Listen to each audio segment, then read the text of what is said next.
Hey, welcome to my channel. Today, we're gonna be doing the giant cardboard house challenge with Chris. Let's go ahead and get started. Okay, so for this build, I decided to make a castle because I just feel like it fits his vibe, you know? So the first thing that we need to do is cut out all of the pieces. And since we're cutting around the edges here, I decided to use our brand new Stanley knife, and this is honestly so much better than the other knives we've used in the past. It just cuts like butter. I mean, look at how easily it goes through the cardboard. It's crazy. So yeah, if you're looking for a good utility knife, I highly recommend the Stanley knife. Okay, so once all of the pieces were cut out, I had Chris start putting some of the walls together while I went ahead and put together the roof. Now, when it comes to these builds, we usually try to have a little bit of teamwork going on. But with Chris being a one-man team, he kind of just does everything himself. So for the most part, he's pretty good at figuring things out on his own. But don't worry, I'm not letting him do all the work. I'm gonna jump in and help him out here in a minute. Okay, so once the walls are all connected, we just got to go ahead and attach them to the roof, and just like that, we now have a castle. I mean, I gotta say it looks pretty good so far. I think it's gonna look even better once we start adding all the decorations. So for the roof, I decided to add some little decorative shingles. I think they recalled, and I just really wanted to add some of those because they just kind of fit the castle vibe, you know?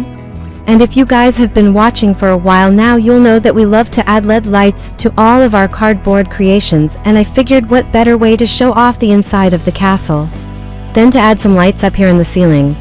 So I just took some LEDs and I just kind of hot glued them everywhere. I didn't want to just glue them to the ceiling because I wanted them to be a little bit more hidden. So I actually took some cardboard and I cut out some squares, and then I added the LEDs to the cardboard, and then I just hot glued those throughout the ceiling. I think it looks really nice and it adds a really cool effect to the inside of the castle. Chris, on the other hand, has moved on to building the drawbridge, and I got to say it's looking pretty good. There's nothing quite like the sound of clanking metal. Wait, wrong movie. Oh, you know what I mean though, right? The sound of clanking metal just really adds that medieval vibe to everything. I mean, just listen to it. It's so good. Now, this is about the time that I jumped in and helped Chris out with his drawbridge a little bit. Building stuff is really good bonding time for parents and kids. It's just something that we both really enjoy doing together. And every time we build something, we always end up learning something new. Whether it be about each other, or about the actual building process, there is always something that we can take away from each build, and it really helps us bond over our love of learning. I think it is so important for parents to find activities that they can do with their kids that allow them to learn and grow together. It is a great way to create lasting memories, and it is also a great way to show your kids that you are interested in their life and what they are doing. So next time you have the opportunity to do something fun with your kid, go for it. You won't regret it. So the drawbridge was starting to come together really nicely, and I could tell that Chris was getting excited because he was starting to talk to himself again. He usually starts talking to himself whenever he gets really excited or really frustrated. But in this case, he was definitely excited. I could hear him saying things like, "Oh yeah, this is gonna be so good and this is gonna look so cool." It was really cute.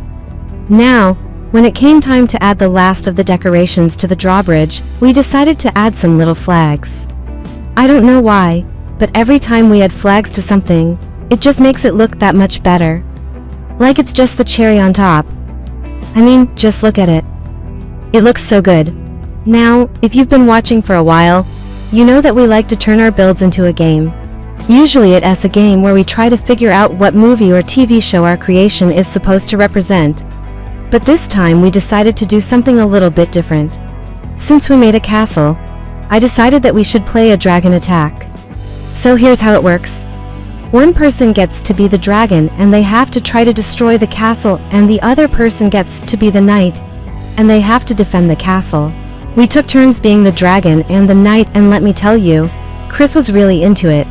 He was making all these cool noises and roaring like a dragon, and it was just really cute. I mean, I lost count of how many times he knocked down the castle. He was really good at it. But luckily I was able to save the day every single time. I guess I'm just a better actress than he is. Okay, so once we were done playing Dragon Attack, I told Chris that it was time to add the finishing touches to the castle, and that meant it was time to paint. Now, when it comes to painting, we usually like to use acrylic paints because they're easy to work with and they dry quickly. But this time we decided to try something new. We used Posca pens. These are so much fun to use. They're kind of like markers, but they're a lot more precise and they come in a ton of different colors. Chris chose to paint the front of the castle brown, and then he added some light gray lines to give it some dimension. And I gotta say, it turned out really nice. I love how it looks. So the final step was to add the details to the drawbridge, and Chris did such a good job. He added little squares and lines, and it just really brought the whole thing together. It looks so good. I mean, just look at it. It's so cute. I'm so proud of him. And now, it was finally time to decorate the inside of the castle, and this is by far my favorite part of the build. I mean, who doesn't love decorating? It's just so much fun. I decided to go with the medieval vibe, so I hung up some old suits of armor that I had lying around, and I also hung up a few swords. I think it really set the mood. I mean, just look at it. It's so cool. Then I took some old blankets and I used them to make a throne for Chris, and I got to say it turned out really nice.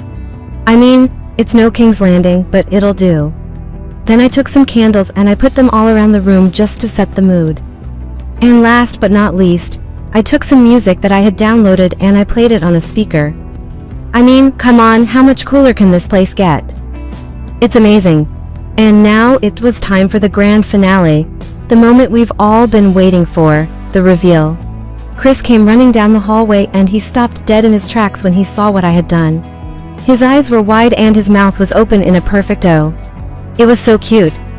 Then he started running around the castle, jumping up and down and making all these cool noises. I mean, it was so much fun. He then came over to me and gave me the biggest hug ever. And he wouldn't let go. I think he was just so excited and happy. And it meant the world to me. I mean, that's why I do these videos, you know? It's to create memories and moments that will last a lifetime. And I think we definitely did that today. Now, I know I usually wrap these videos up with, you know, what do you want to see next? But honestly, I haven't got a clue. I mean, Chris has been coming up with all these ideas and I've been trying to keep up, but he's just so creative. I mean, he came up with the idea for this castle. All I did was suggest a few things, but he came up with the design all on his own. I mean, look at this thing. It's amazing. So at this point, I've just been saying yes to everything he wants to do because honestly, I just want to see where his imagination takes him. And I think that's what makes these videos so special. It's not just me teaching him how to build something. It's us working together to bring his imagination to life. But anyways, thank you guys for watching and I hope you enjoyed this video. If you did, please give it a thumbs up and subscribe for more fun cardboard creations. I'll see you guys next time. Bye.